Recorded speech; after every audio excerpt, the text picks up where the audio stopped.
I truly don't know how unfortunate I am to have encountered such a troublesome system right after crossing over.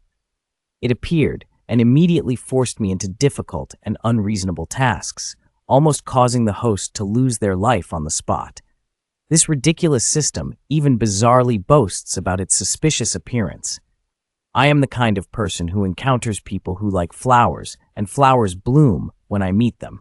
The system, with its golden touch that dazzles everyone, almost brought Nutfong to tears.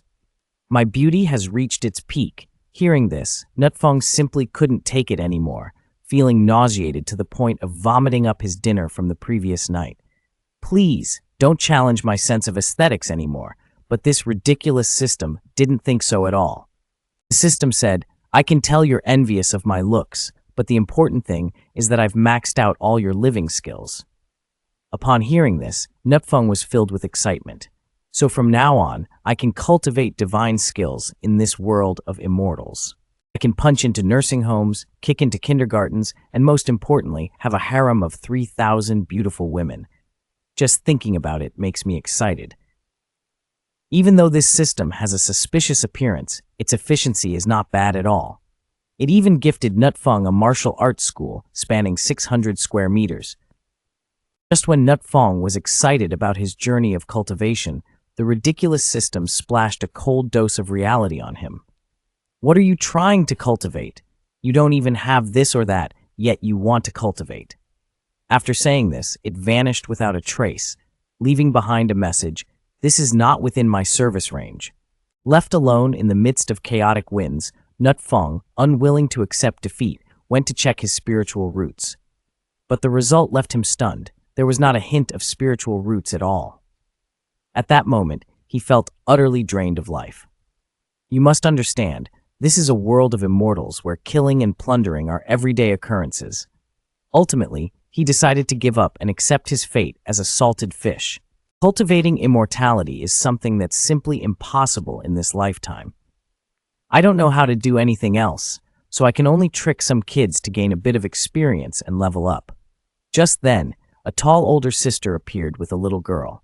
Seeing this, Nutfong quickly began his act of deception. Little girl, I see you have an extraordinary disposition and unique talent.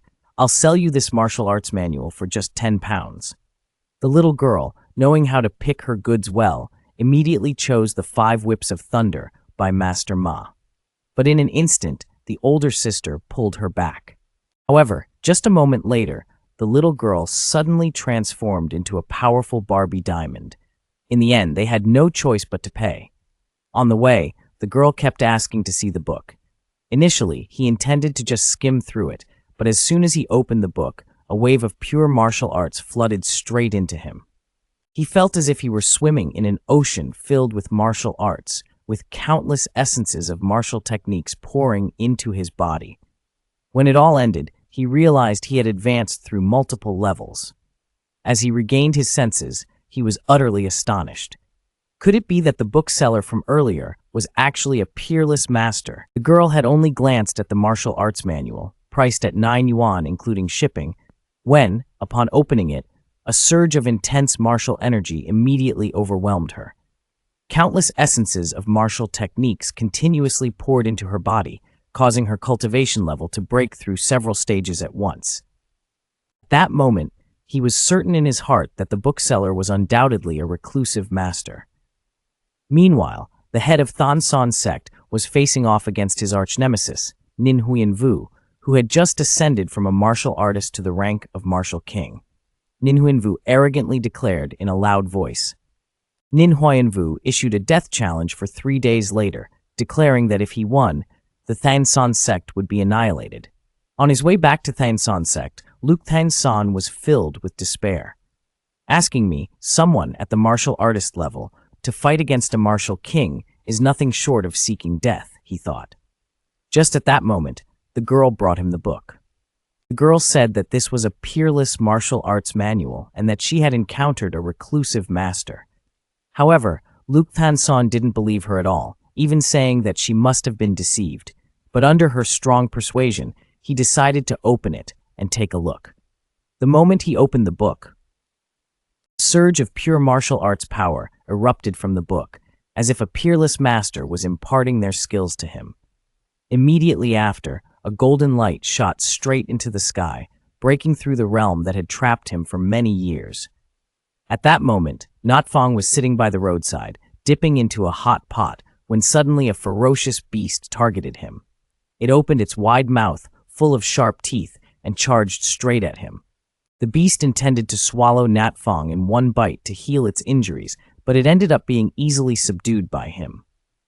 "Since when did Jiangbin City have such a foolish dog?" Notfong remarked. The beast was stunned. "Why is my power useless against him?"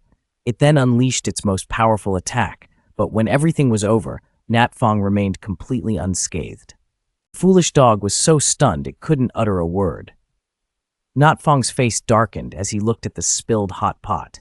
He picked up the foolish dog and said, "You really are different.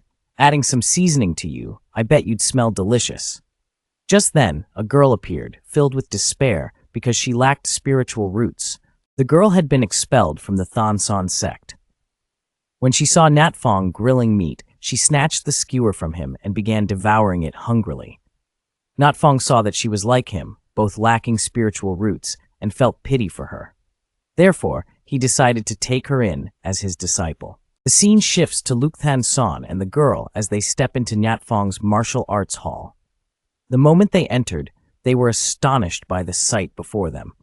Each mural on the walls emanated pure martial energy and contained the wisdom of the great Tao. At that moment, Notfong's disciple, Trungthan, appeared. Upon seeing him, Lukhthan and the girl hurriedly bowed in greeting. Upon realizing that the two were from Transcendent, Trungthan immediately panicked. Could it be that they had come to arrest him for sneaking into their mountain gate? Thinking this, he rushed forward, sliding down on one knee in fear. This startled both Lukthang and the girl quite a bit. The protagonist's power seemed to be nothing more than the result of the other party's wild imagination. These two were indeed the originators of the Dihua Lu genre. Feeling bewildered, Trungthan thought they had come to apprehend him, so he hurriedly stepped forward to apologize. This only increased the alarm in Lukthang and the girl. When the girl intended to step forward to help him up, Lukthang quickly stopped her. "Be careful. Don't be disrespectful. This senior is not someone we can casually touch. He must be testing us. Look, he's holding a feather duster. This is a tool for dusting off. Dusting symbolizes getting rid of cluttered thoughts. Only by clearing away these distractions can one succeed. Therefore, this is a challenge from a master to us. Today, let's show our sincerity to the master." So the two of them began to pick up the tools and clean up thoroughly. That evening, Notfong was preparing to make a dog meat hot pot while the silly dog wandered around. In the kitchen, Notfong's knife skills were incredibly swift and precise. The cuts looked ordinary, but each slice concealed profound meanings of the great way. And look at that wolf over there. If I'm not mistaken, that is the legendary Thian Lang. The more I think about it, the more suspicious it becomes. At that moment, the Thian Lang suddenly broke free from its restraints. It seemed like it wanted to fight someone, but then knelt down and begged for mercy just a moment later. One person, seeing how clever it was, decided to take it as a pet. Lukhthan couldn't keep his composure upon witnessing this. The legendary Thian Lang was begging for mercy. He felt deeply moved at that moment. The senior was truly kind-hearted to have spared the demon wolf at the last moment. Did you notice the knife in the master's hand? With just a flick, he subdued the Yolang, the pinnacle of martial arts. Hearing this, Lam Tuit immediately bowed to Notfong, saying, "Senior, may I borrow your knife for a moment?" Before she could finish her sentence, Lukthang swung his hand and slapped her down to the ground. "How dare you be disrespectful to the senior? You're showing such greed, the senior won't be pleased." At this moment, both of them were extremely anxious, worried that the senior would be angry. But Notfong didn't mind at all and said casually, "If you want to borrow it, go ahead. It's just an old kitchen knife anyway. You could easily handle 2 or 3 fights in one day with this." Hearing this, the two were left speechless. As Lukthang took the knife, he couldn't stop trembling. It was truly amazing. Heaven couldn't extinguish Thangsun moan. That night, Lukthang gathered everyone in the square. Everyone thought something important was about to happen. At this moment, Lu Thangson pulled out a knife from his hand. The crowd fell silent, waking us up in the dead of night just to show us a dull knife.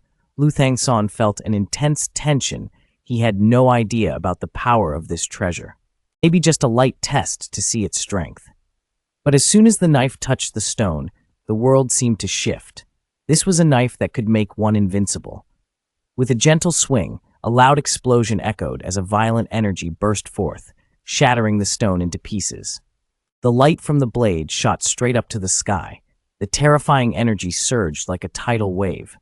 Witnessing this spectacle, everyone stood there stunned.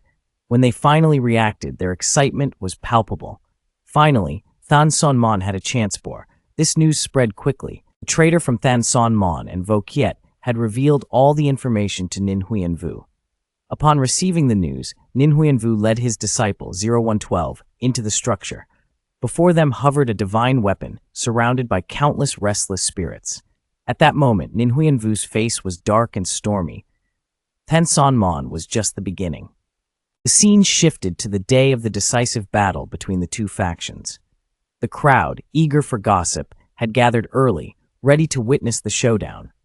Taking advantage of the situation, Nat Fong opened a business renting out binoculars for a shockingly high price per view. At that moment, Lu Thangson and Nin Huyen Vu stood on the arena, exchanging threats before the battle. As soon as the match began, Nin Huyen Vu launched a direct punch to Lu Thangson's face, sending him flying. Nin Huyen Vu was determined to end the fight quickly and immediately summoned his divine weapon, the Than Hon sword. Lin Yunyi smiled lightly at this. Each use of this divine weapon would cost him 10 years of life.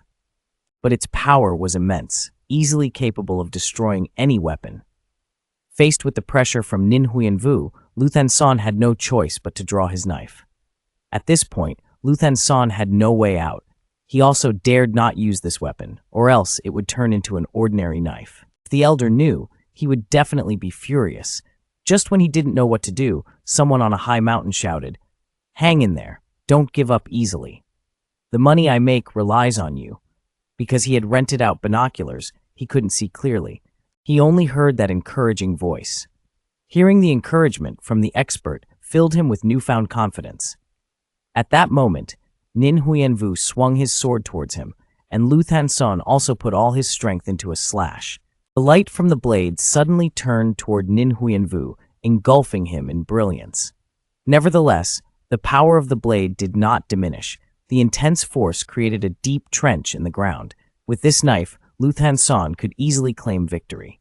Nut Fong felt like a horse running wild in all directions. You all can keep playing, but what does a second really mean? After watching the commotion for a while, everyone gradually left, leaving Nut Fong alone in the chilly wind.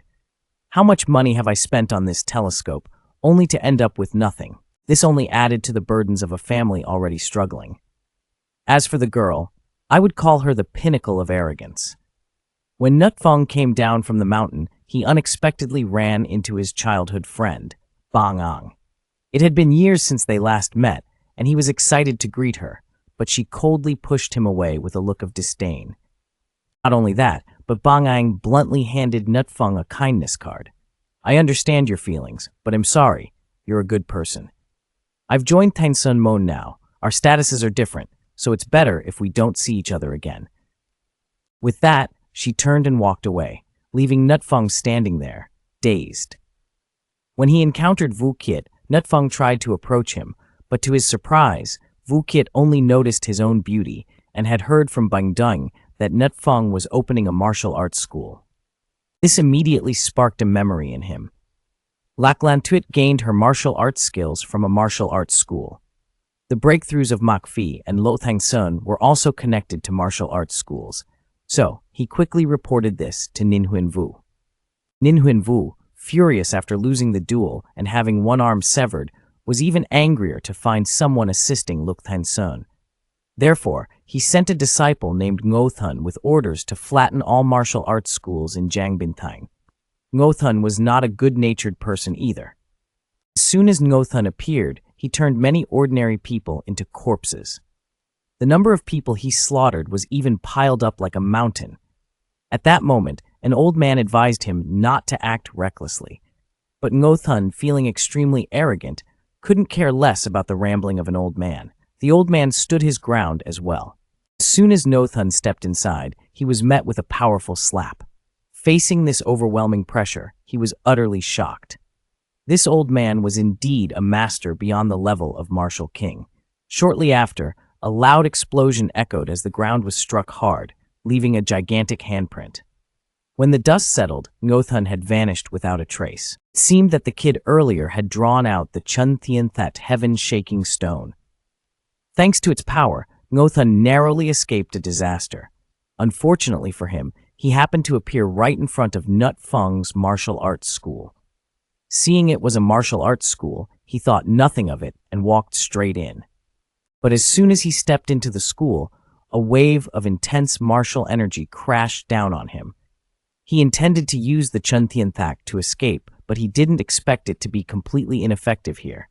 He was instantly obliterated by the tremendous power, turning to dust. Not long after, Nut Feng returned and happened to discover Qing Tian-Su, the divine messenger.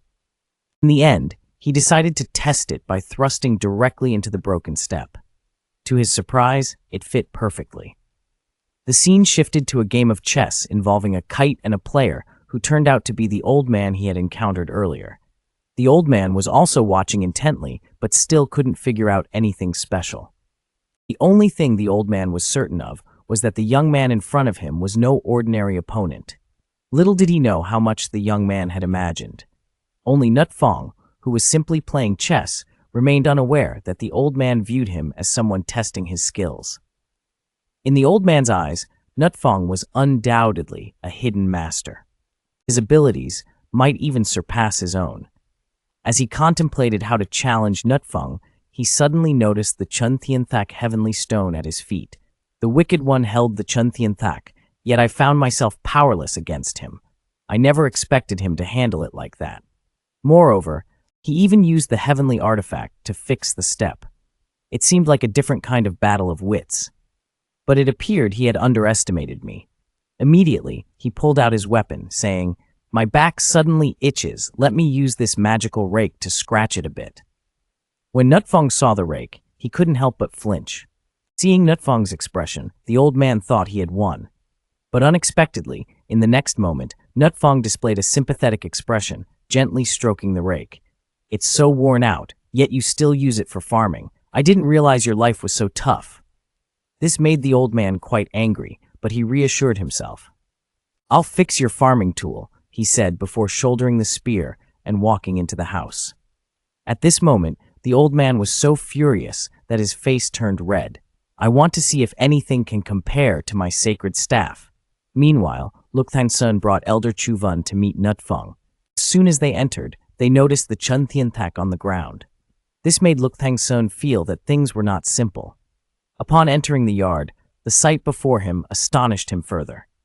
Nut Feng was inside the room, continuously striking the rake, each blow releasing pure martial force. Surrounding him were powerful auras, and the entire room was enveloped in a brilliant golden light. Above in the sky, divine dragons flew gracefully. At that moment, both men couldn't believe their eyes that the scene before them was real. Just then, Luk Thangsun noticed the old man beside him. Judging by his aura, he was at least a king-level expert. In the next moment, the old man suddenly had a tense expression as he looked at the two of them. This made them quite alarmed, but the old man only wanted to invite them for tea. Just then, Nut Feng walked out of the room, leaving Luk Thangsun and the other man in surprise. That rake had surprisingly upgraded from being a mere tool to a top-grade item. Seeing the old man remain calm made him admire him even more. However, they were unaware that the old man was seething with anger. When he heard Nut Feng offering them the rake, he was taken aback and immediately lunged forward like a slide. "Please let me kneel before you. From today on, I, No Vin Hong, will serve you." Don't be fooled by the old man's disheveled appearance. He was a terrifying martial expert, a martial sovereign. One slap from him could alter the world. Yet such a powerful figure was entirely under Yi Feng's control. He immediately upgraded his treasure to a superior grade. Moreover, such a powerful weapon was offered for free. Upon hearing this, the old man was so moved that he shed tears and even made a vow to the heavens, I, Ngo Vin Hong, swear today that if you need me, I will not hesitate to sacrifice my life. He declared, even if I have to die 1,000 times, I won't refuse. After saying this, he lifted his robe to reveal his body and said, now I am yours. You can do whatever you want with me. Upon hearing this, Yi Feng smiled. That's wonderful. But the very next moment, he punched the old man out of the way. Next, Liu Changshan gifted Yi Feng a fire gem, a treasure of their sect. Yi Feng really liked this gem, feeling warm and very comfortable. Then he presented the novel he had written as a keepsake. As soon as Chuvan received the book, she immediately sensed the pure martial power contained within. After thanking Chuvan, Liu Changshan immediately pulled her away. Upon returning to Qingshan sect, Liu Changshan, with a serious expression, said, how could you just take this book? Moreover, the pure martial power in it is all an illusion. This place is very deep. I'm afraid you won't be able to handle it, junior sister. As soon as she heard this, Chuvan became furious. I don't believe you, you old rascal. Eventually, after some persuasion from Liu Changshan, she reluctantly tucked the book into her chest. The scene shifts to Yi Feng, who brought his book to the Binjiang Commercial Association. President Mao Lang greeted Yi Feng warmly, but when he learned Yi Feng was seeking assistance to publish his book, his expression changed immediately. Our Binjiang Commercial Association is a big organization, he said. We don't engage in unprofitable ventures, but I can give you a little money to try elsewhere. The president said, we don't do things without profit, but I can give you some money to try elsewhere. Hearing this, Natfong said nothing more, stood up, and left. At this moment, Natfong sat down by the roadside, worrying about his livelihood. By chance, he ran into Lam Tuyit and the little lowly girl. The little girl offered Yi Feng some fruit she had just bought. Yi Feng, not one to be polite, immediately began to eat. However, this ordinary action made Lang Tuyit feel something unusual. She saw Yi Feng, with a deep expression, licking the apple, and suddenly his face turned red. At that moment, the little girl saw through everything. Mr. D, are you trying to publish a book? My father is the president of the Baofeng Association. If you give my sister a kiss, it'll help you publish your book. As soon as she finished speaking, the faces of both adults turned bright red. Don't let her age fool you. The little girl understood everything better than anyone else here. Seeing the expression on her senior sister's face, the little girl quickly understood. If you just kiss my senior sister, it'll help you publish your book. As soon as she finished speaking, both their faces flushed bright red. This left Nutfong, who had been single for 2 lifetimes, momentarily unable to believe it was real. Inside, he was overwhelmed with excitement. After years of waiting, Nutfong finally had the chance for some intimate contact with a girl. In his excitement, he puckered his lips, ready to lean in for a kiss. But just then, Lam Tuyit quickly dodged away. Helping the gentleman was already a great honor for Lam Tuyit. How could she have any ulterior motives? Nutfong hurriedly said, it's fine. You don't have to say much. It was my lack of self-control. This left Nutfong feeling so dejected that he admitted defeat. Forget it. Let everything be destroyed. I'm so tired. After that, the little girl led everyone to the Baofeng Merchant Association. Just then, the president of the Baofeng Merchant Association, Don Hung, made his entrance. Upon seeing the president, the little girl rushed over and hugged him tightly. Daddy Doan Hung gently replied, Sweetheart, you're getting older. You need to learn to keep your composure. Hearing this, the little girl immediately shot back. Are you worried about the bricks on the ground, or are you worried about your own knees? Unbeknownst to anyone, she had transformed into a diamond Barbie, forcing her father to kneel on the ground. Once inside the house, Doan Hung immediately asked Lam Tuyit about Nutfong's background. Lam Tuyit replied, even my master addresses him as sir with respect. Hearing this, Doan Hung was stunned, his heart racing. He never expected his daughter to bring home such a grand master. Doan Hung quickly started to flatter Nutfong. Upon learning that Nutfong wanted to publish a book, he immediately agreed, saying, no problem, I'll arrange it right away.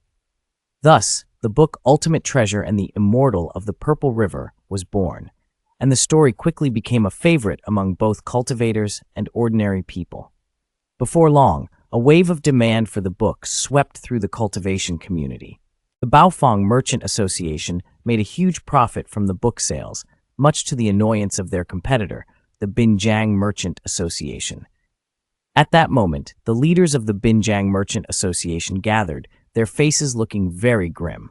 Meanwhile, Nutfeng, having not eaten meat for a long time, was experimenting with ways to make tofu taste like meat. Just then, representatives from the Baofeng Merchant Association arrived. As Nutfeng was engrossed in his work on creating meat-flavored tofu, the people from the Baofeng Merchant Association showed up. Excited, Nutfeng rushed outside. "Where's my precious money?" The butler, seeing this, hurriedly presented him with the savings card, which contained 100,000 gold coins, his share of the previous month's book sales. Upon hearing it was 100,000 gold coins, Nutfeng could hardly believe it was real.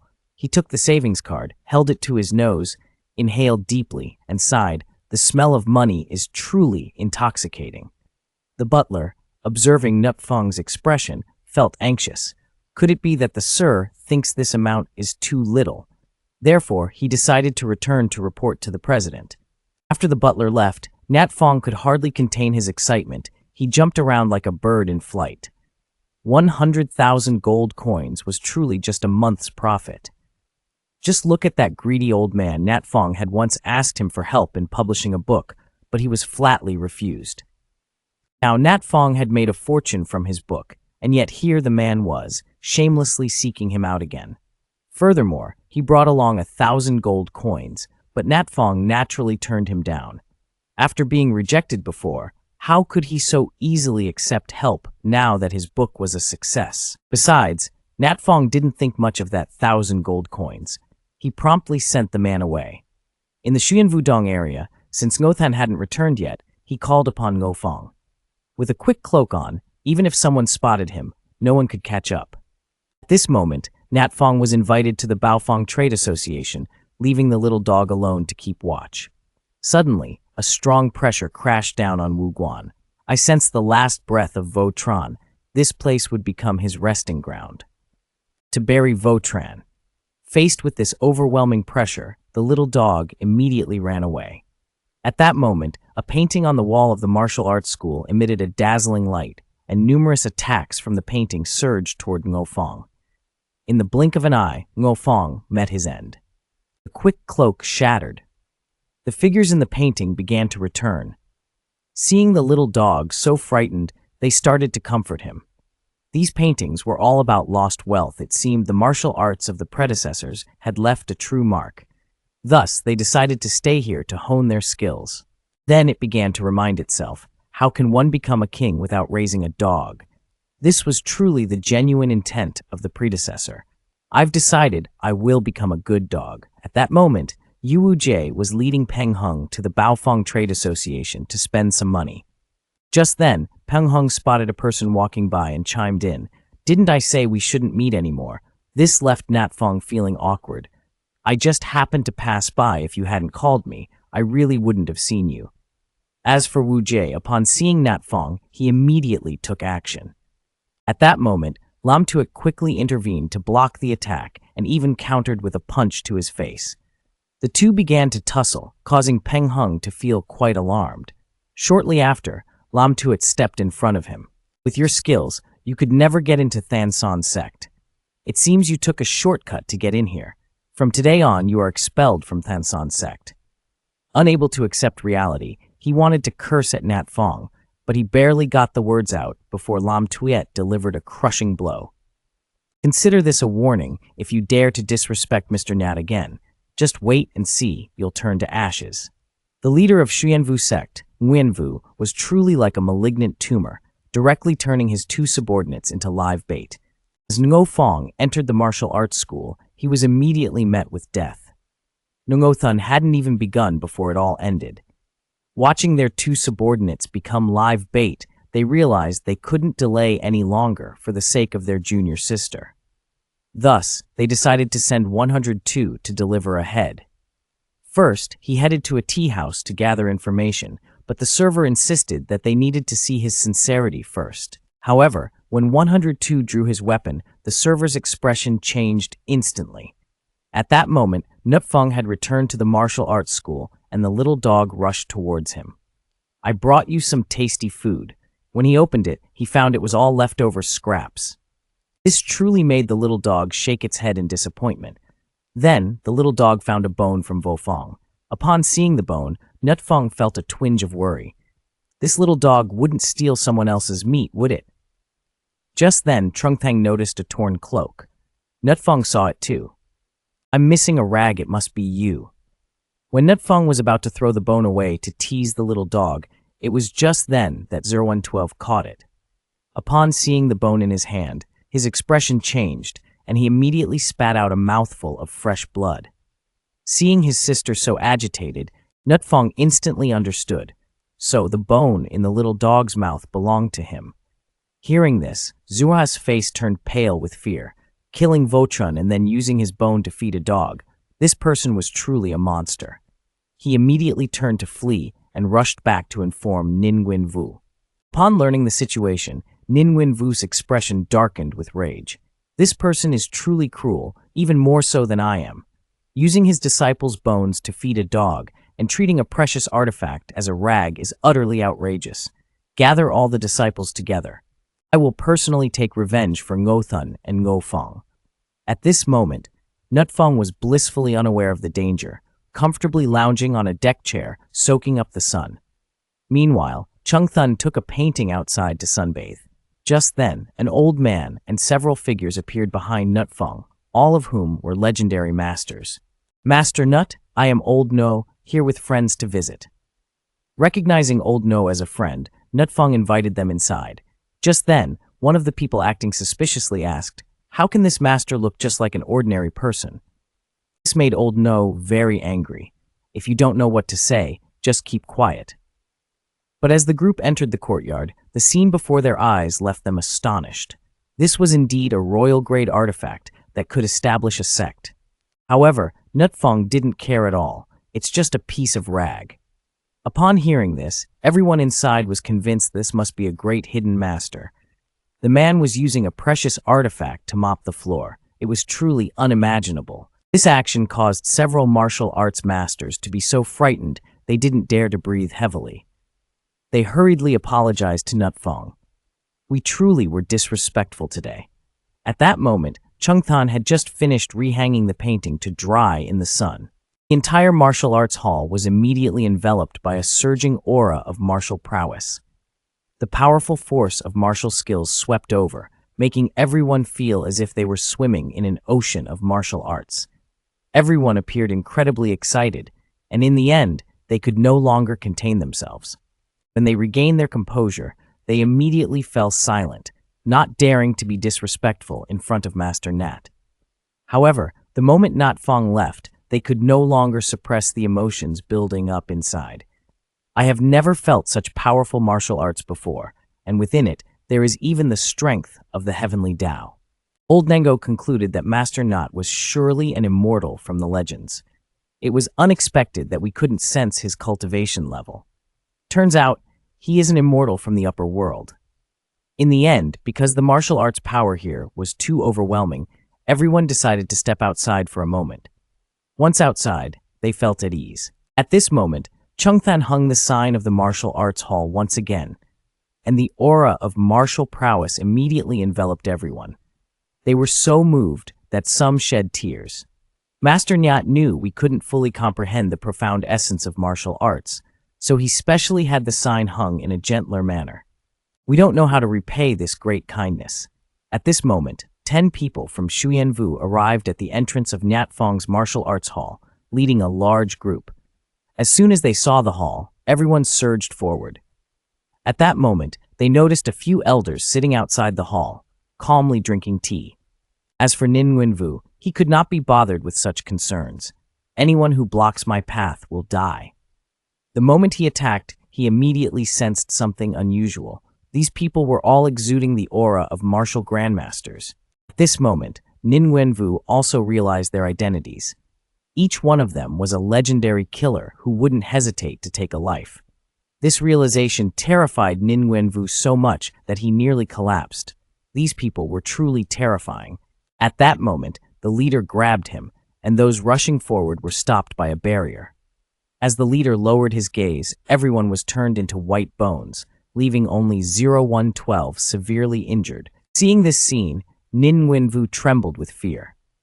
At that moment, Nyatfong appeared, thinking that the troublemaker being captured was nothing more than a small matter blown out of proportion, so he didn't pay much attention to it.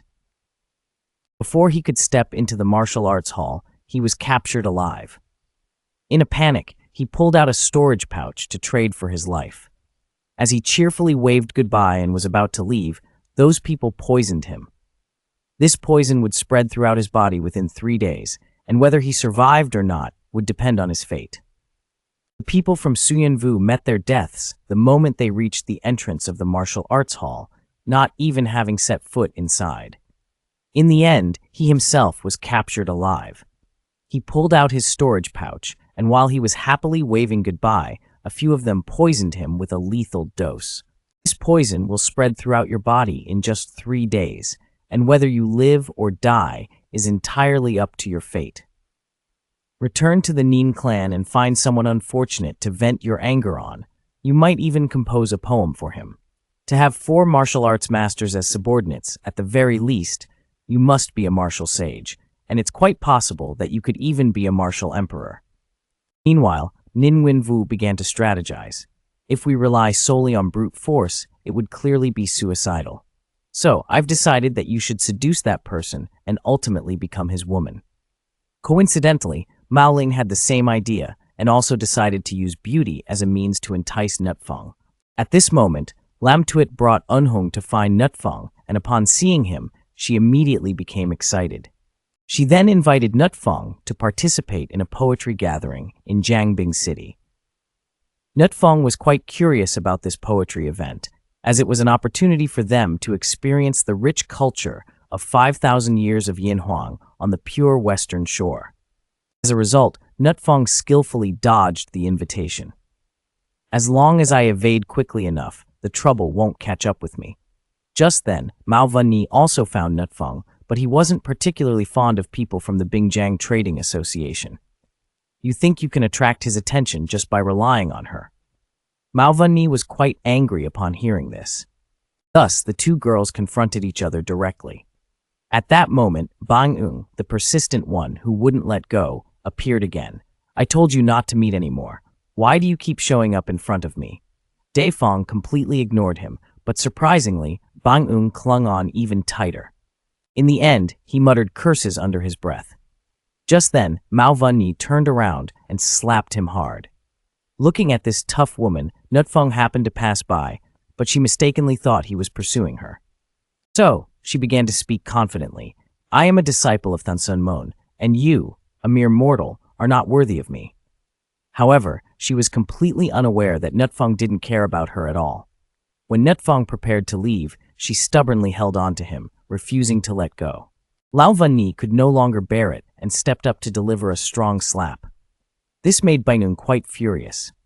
Seeing Bainung's fierce expression, Mao Vanni felt a bit scared. Just when Bainung was about to take action, Lam Yuni also slapped him hard. This completely infuriated him. He immediately drew his weapon and charged at Lam Yuni, but she effortlessly pinched his weapon between her fingers. With just a little force from her hands, his weapon flew out of his control and shot straight away. Zhou Wantao showed no mercy and continued to slap him repeatedly. Afterward, she kicked him straight into the water. Seeing that they not only didn't blame him, but also helped out, Nutfong decided to invite them to dinner. Just as Nutfong's group was leaving, Vungu Tit had arrived on the scene. Seeing Banung's face swollen from being beaten, he couldn't help but feel a pang of fear and threw a punch at Banung. However, upon realizing it really was him, he immediately kicked him away. With a face like that, what right do you have to ask for my help? Back home, Nutfong noticed his dog trembling. Seeing his dog's condition, he thought to himself, could it be that Vung Tai is in heat? He'll find a way to help you, but you'll have to tough it out for now. That night, Nutfong waited at the tavern for quite a while, still unsure how to face the two young ladies. Just then, Mao Vanni and 01 entered the tavern. Spotting Nutfong, they quickly rushed over to greet him, leaving those around them in awe. The two girls wasted no time in offering drinks and discussing their family fortunes, showing a lot of enthusiasm, which left Nutfeng feeling awkward and a bit overwhelmed. At that moment, Mao Vunyi even started giving Nutfeng a foot massage. However, her grip was a bit too strong, causing him to wince in pain. He thought to himself, "As a man, I shouldn't be unable to handle a little pressure if I admit this. The girls will just laugh at me." Just a moment later, the pain became unbearable, and Nutfeng let out a shout. He quickly claimed he needed to relieve himself. "You stay here and relax," he said. However, right after he left, they sneakily slipped some drugs into his drink. Shortly after, they exchanged messages about how their plan was nearing success. Upon receiving the news, Nin Huinvu was ecstatic. It was only a matter of time before they took down Ten Sun Mon. Mao Lung was equally excited, her face lighting up at the thought of defeating Baofeng. Watching the two girls trying their hardest to seduce the male lead, Lung Yoni even treated Nutfeng to a face wash. Meanwhile, Mao Vunyi continued to massage his foot. Faced with their actions, Nutfeng really couldn't take it anymore and ultimately decided to step outside to calm down. At that moment, the two girls were staring intently at the teapot on the table. The two girls decided to go all in, but just as they were about to make their move, Nutfeng suddenly turned around. Seeing that the meal was nearly finished, he prepared to leave, but was unexpectedly embraced tightly by Mao Vunyi. "Come on, have a drink and sit down to relax for a bit." Encouraged by their enthusiasm, Nutfeng poured a glass for each of them. Both girls had already made up their minds to take a risk and downed their drinks in one go. Once they saw Nutfeng finish his, they felt at ease and started chatting with him, waiting for the effects of the drug to kick in. At that moment, Nutfeng suddenly felt a wave of heat wash over him and began to strip off his clothes. It seemed the drug was starting to take effect. Now, they just needed to complete the final step. Mao Vunyi rushed in front of Nutfeng and exclaimed, "Sir, a night of passion is worth 1,000 gold pieces. Let's get started." But just as they thought their plan was about to succeed, Nutfeng suddenly felt the urge to pee. "How did you know I needed to use the restroom?" Nutfeng said as he dashed directly toward the bathroom. "But you have to believe me, I'm not impotent." This statement left the two girls completely bewildered. While Mao Vunyi was still pondering her next move, a pair of eyes from behind began to watch her intently. In the next moment, Zhuontao tightly embraced Mao Vunyi and kissed her passionately. When Nutfeng turned around and walked back in, he was met with the sight of the two girls entwined with each other. The scene left him stunned, his face immediately flushing with embarrassment. Once he grasped the situation, he quickly shut the door behind him. This world is truly full of surprises. Upon realizing the situation, Mao Lun was so furious he spat out a mouthful of blood. "You mean not only did you fail, but you got cooked by a woman?" At this moment, Mao Vunyi also looked grim. "I didn't expect things to turn out like this either. My first time was with a woman." Meanwhile, over at Huinvu sect, Nin Huinvu received the news with an expression of disbelief. At the same time, behind Makfu Mountain, Li Maxek led his group into the mountain to search for treasure. Suddenly, a formation appeared that trapped the three of them inside it. This formation turned out to be set up by Li Maxek himself. Everyone's weapons were confiscated. He intended to arrange the legendary Thianung Grand Formation to steal the fortune from Nutfeng, with the ultimate goal of becoming a legendary immortal. It was just a matter of time. Meanwhile, Van Ngôn, the famous internet personality, struggled to break the formation to thwart the plan. However, the result was that Van Ngôn was pierced through the chest by Li Maxek with just one move. This was someone who could treat a precious sect artifact like a mere brick. The legendary Baovet Hongbing in this place was no more than a rag. The mural on the wall even concealed the power of the Great Tao. Even the martial experts who once dominated a region had never witnessed such a spectacle. Therefore, they were convinced that Nutfeng was certainly an immortal from the upper realms. However, there were always a few mundane people wanting to stir up trouble. This old bald man dared to have the audacity to covet the fortune of Nutfeng. The scene shifted to the martial arts school, where Nutfeng's dog was trembling in fear from the aura emanating from the storage room. Watching the dog rolling on the floor, Nutfeng thought to himself, "Is it really this hungry and desperate?" Immediately after, he pulled out a small knife and muttered, "What needs to be cut should be cut, or it will get tangled up. I think this can't be kept any longer." The dog, understanding Nutfeng's intentions, panicked and quickly ran away. Just then, the aura from the storage room grew even stronger. The dog trembled in fear, realizing that inside was either a ferocious beast from ancient times or an extraordinary monster about to break free.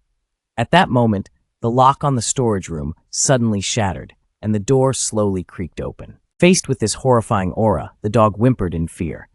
Nutfeng's face turned pale, and his expression grew serious. From the storage room, a skeletal figure slowly emerged, step by step, advancing toward the two of them. Although he couldn't sense its cultivation level or aura, the feeling of imminent danger was all too real. If it truly attacked, survival would be impossible. However, in the very next moment, Nutfeng charged forward, unleashing a flurry of punches and kicks at the skeleton. "You learned how to unlock yourself after being trapped for so long." The dog was stunned by the scene. A being so powerful was being subdued and tormented by Nutfeng. After enough beating, Nutfeng tossed the skeleton a cloak and said, "Don't wander off and scare people anymore." After that, Nutfeng stood outside the martial arts school basking in the sun.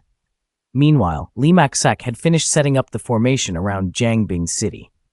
As he formed the seals with his hands and recited the incantation, the formation immediately enveloped the entire city. The sky darkened instantly with thick, black clouds. Thunder rumbled, and bolts of lightning struck down from the sky. Soon after, countless chains fell from above, all racing toward Nutfeng. But that was not all. Li Maxak scattered a number of garlic cloves, which quickly gathered together and transformed into a gigantic sword. The enormous sword then sped toward Nutfeng. Just as it was about to pierce him, it bizarrely passed straight through his body without causing any harm. Witnessing this, Li Maxak was dumbfounded, unable to believe his eyes. How could this be? Hadn't I sealed his cultivation? This old man really intends to steal the protagonist's fortune. He wanted to use this opportunity to break through and become a legendary immortal. That's why he set up formations all over Jiangbin, confident that he would definitely win. But little did he know, the formations he painstakingly arranged were utterly useless against Nutfeng. At this point, he was so confused that he couldn't understand what was happening. Shortly after, he grasped at straws, finding a very forced reason to console himself. Even though I've sealed his cultivation, his defensive capabilities still remain. He then spat out an insect from his mouth, commanding it to kill Nutfeng. The insect charged straight at Nutfeng, about to crawl into his mouth. In the next moment, Nutfeng swatted the insect dead like a fly. At this point, he was in a state of utter panic, realizing that all his tricks were useless against Nutfeng. The only thought left in his mind was to escape. The scene shifted to him, not knowing how long he had been running. He thought to himself, "If I run this far, I surely won't be chased anymore." But just then, a dark figure appeared in front of him. Li Maxak wanted nothing more than to flee and, without thinking, lashed out at the figure blocking his path. At the same time, a person named Kwangdo Kung arrived at Lukthang Sun. Kwangdo Kung hoped to borrow the Fire Flame Pearl from Lukthang Sun to refine a pill. When he learned that the Fire Flame Pearl had been given to a powerful expert, he immediately felt displeased. Thus, he coerced Lukthang Sun and his companions to lead him to meet this expert.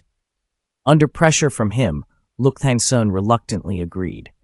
On their way, the three stumbled upon a battle taking place in the distance. Eager to eavesdrop, Kwangdo Kung rushed forward. With a series of attacks from Li Maxak, the surroundings became chaos. This was the fate of anyone who dared to obstruct me. However, when the smoke cleared, the opposing figure remained standing, completely unharmed. This left him quite shaken. At that moment, he confirmed that the opponent's strength far exceeded his own. Therefore, he turned and fled. But how could the other person let him escape so easily? In an instant, a powerful blow took him down to the ground. "We have no grudges against each other, so why treat me this way?" The other person exuded a terrifying aura. I am a bodyguard of Dichfang. Do you have any grievances with me? Hearing this, he was astonished. A person so powerful was merely a bodyguard. If Dichfang was truly this formidable, then he must be a great expert. This made it hard for him to believe. That person also removed their cloak, revealing the skeleton that had been defeated by Dichfang earlier. My master is not an ordinary person. He is a deity. Upon hearing this, Lee Mak-truk felt a wave of doubt. A deity is far superior to an immortal. He wields the power to control all the laws of the universe. Immediately, he begged for forgiveness. But how could the skeleton agree, prosang? It merely pointed a finger, and Lee Mak suddenly disintegrated into dust. This was what it felt like to taste the bitter fruit of reality. A strong, bald man sought out Dichfang, but upon arrival, he found someone in the midst of a fight. Curious to see the spectacle, he charged in, only to witness a martial arts expert being pinned to the ground until they turned to ashes. Stunned by the sight, he could only stare in disbelief. What had he just witnessed? A martial arts master being killed so easily. Just then, a skeleton appeared behind him, asking mockingly, "Isn't this scene captivating?" Terrified, he quickly apologized and promised to offer a valuable elixir as compensation. However, the skeleton paid no attention to such rubbish as valuable elixirs. Slap yourself 100 times and then get lost. Upon hearing this, he quickly began to slap himself. Determined, he promised himself that he would no longer engage in such frivolities. After getting a good night's sleep, he suddenly realized the skeleton had vanished. At that moment, he felt something was amiss. Was that thing causing trouble for him again?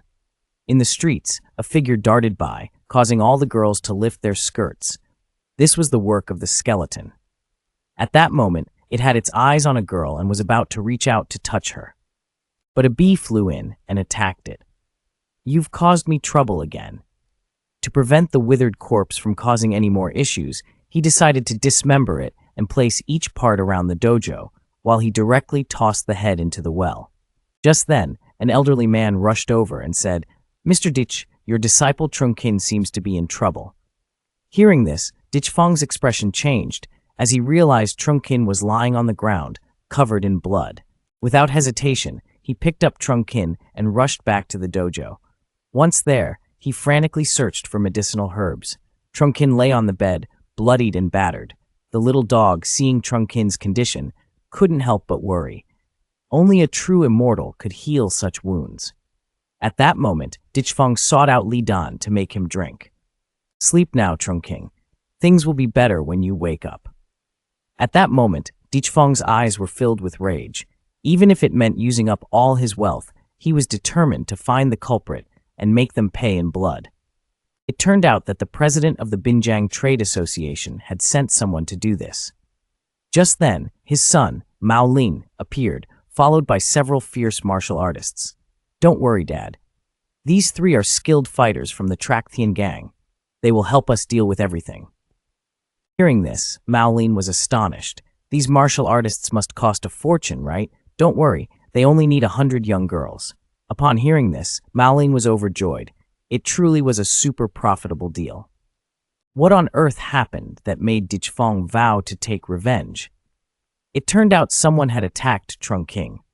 When he discovered Trungking was barely alive, it was indeed the doing of the Binjang Trade Association, and they had even invited 2 martial artists to assist them. At that moment, Dichfang, looking grim, went to see Einhung to recount the incident of Trungking's assassination. After hearing this, Einhung was equally horrified. "I need your help to kill someone for revenge. Is that all right?" Einhung cautiously asked, "Who's the culprit? I suspect it's someone from the Binjang Trade Association. But I'm not entirely sure. My only condition is that you must bring me the head of the mastermind." After Dichfang left, he immediately sent someone to inform Thang Sun Mon about the situation. When Luk Thang Sun learned of the events, he was furious. "I can't believe someone dared to lay hands on Dich's disciple." He quickly called for a sect assembly. "I will make those who insult Mr. Dich regret ever coming into this world." Instantly, the entire city of Jangbin was surrounded by the forces of Thang Sun Mon. At this time, Luk Thang Sun also received confirmation. It was confirmed that the mastermind was indeed the Binjang Trade Association. Meanwhile, The members of the Binjiang Trade Association were blissfully unaware of the seriousness of the situation, enjoying their meals, while the people of Tansunmon had tightly encircled the trade association, preventing any escape. At that moment, a subordinate rushed in to report that there were many people outside. But before he could finish, one of them was taken away. Immediately afterward, 3 confident figures stepped outside. "I want to see who dares to disturb our fun." The father and son felt reassured seeing their boldness. The sight of those 3 stepping out was truly a proud spectacle. However, the next moment, the scene before them left them gaping in shock. What on earth is this? Oh my, the sky was filled with martial arts masters, the weakest among them being a martial king. The father and son were also astonished at the situation outside. Yet, they were not worried at all. No matter how many there were, to the 3 of them, they were merely like mosquitoes. All 3 felt a sense of mockery at the looks of these people. They wanted to turn their backs and deal with this crowd right away. At this moment, Mao Ling was still beside them, puffing himself up. "Go take them down, my lords." One of the 3 couldn't take it anymore and turned around to slap him. "If you can't speak properly, then just shut up." Right after that, the 3 pretended to be passers-by wanting to leave, but how could Lu Qingshan let them go? With a powerful strike, he blocked their path. "No one is allowed to leave until we find the mastermind." At that moment, the 3 couldn't help but curse inwardly. How dare these father and son provoke the ones who killed the disciple of the protagonist? The consequences were undoubtedly severe. That night, they were surrounded by a group of people facing 3 martial arts masters they had invited. They couldn't help but curse in their hearts. If they had known, they would not have gotten involved. Later, they sought help from their own sect. "I am the patriarch of the Transcendent gang. If you dare to touch me, you will face the consequences." Seeing Lu Qingshan deep in thought, the 3 felt quite pleased. However, the next moment, Lu Qingshan ordered his subordinate, Chu Yun, to lead a team. Within a day, eliminate the Transcendent gang. Hearing this, the 3 were immediately taken aback. "You dare to confront the Transcendent gang just for a mere mortal? Are you serious?" Meanwhile, Lu Qingshan paid no attention. "You've offended Mr. Yi. I don't care who you are, I will wipe out everything, including this father and son." They were overwhelmed by intense pressure, forcing them to kneel. Then a scene of filial piety unfolded. Mao Ling immediately dumped all the blame onto his father. "It's all his fault. I had nothing to do with this." Hearing this, his father was so furious that he spat out a mouthful of blood. Immediately after, he asked, "Who exactly are you?" Ji Feng was actually a hidden master in seclusion, concealing his true abilities to experience life. Clearly, the master has given you numerous chances, but you've missed them all. Upon hearing this, he was so enraged that he spat out another mouthful of blood. Just then, Lu Qingshan swung his blade at the 3. With a loud bang, the 3 turned into smoke and vanished. Bang quickly realized this was not a simple scheme. It seemed the Transcendent gang was not something to be underestimated. Therefore, she instructed Bang Shui to take them to meet Yi Feng while she went to assist Chu Yun. Upon arriving before Diep Feng, they immediately knelt down, with Mao Ling taking all the blame upon himself. But how could Diep Feng easily forgive them? "I want you to experience this feeling," he said before drawing his knife and lunging at Mao Ling. In a decisive moment, Mao Ling stepped in front of him, and the blade struck a large tree beside them instead. "I will use my life to repay this. They are innocent, spare them," he pleaded. Seeing that Mao Ling had died, Diep Feng chose not to pursue them further, only demanding that they never show their faces in Jiangping City again. The scene shifted to Trak Thienbang. As Luk Thangsun arrived, he noticed that Cho Vun was trapped in a formation. Just then, a man with red hair appeared before them, the formidable 5 monarchs, Diep Buk. Sensing the presence of Diep Buk, everyone immediately felt the danger escalating. With just a glance from Diep Buk, a terrifying force sent everyone flying. In the next moment, Diep Buk appeared behind Luk Thangsun, ready to unleash a palm strike. But at that instant, Luk Thangsun quickly drew a kitchen knife, and a cut appeared on Diep Buk's face, leaving him utterly shocked. "How is this possible?" Diep Buk exclaimed. "This young man is truly risking his life. Not only had he captured some of Diep Feng's subordinates, but he was also targeting the treasures in Diepfang's martial arts school. Luk Thangsun intended to assist Chuvan, but soon realized that the leader of Trakthian Bang was a powerful martial king. Before he could react, the opponent appeared behind him. Luk Thangsun panicked and drew the knife to defend himself, but the opponent easily dodged. However, at that moment, he suddenly felt a wound on his face. He was completely dazed. "How is this happening? I thought I dodged it."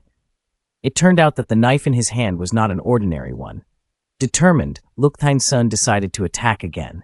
He struggled to fend off the blows, but the gap in their strength was too great even with a divine knife. He was no match. In the end, the knife was snatched away. The opponent then used a soul-searching technique to probe into Luk Thangsun's memories. This revealed to him the identities of Diepfang and his martial arts school.